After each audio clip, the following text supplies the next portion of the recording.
Second inspiring thing about Pope Leo XIV is his love and promotion of unity.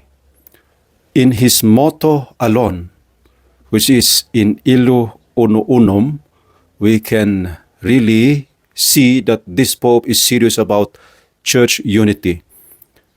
This motto of the Pope is based on the teaching of St. Augustine, who said that although we Christians are many, in the one Christ, we are one.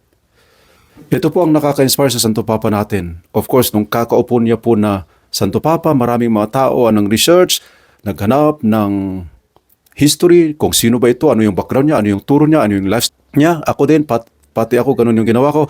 At nung nalaman ko na humble itong taong ito, mabait itong taong ito, religyoso itong taong ito, misyonero itong taong ito, parang na-inlove ako sa kanyang turo, sa kanyang ehemplo. Ganun po yung nangyari. So he is able to unite many leaders, many people around the world. And he is promoting unity.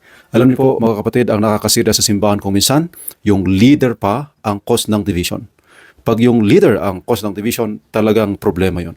The leader should be the point of unity. Kaya yun po ang ibig sabihin ng pontifex, ng pontiff, uniter ng mga divided na ng mga tao. So yun po, Santo Papa natin, tularan po natin ang kanyang ehemplo. Let us promote unity in the church. God bless. Salamat.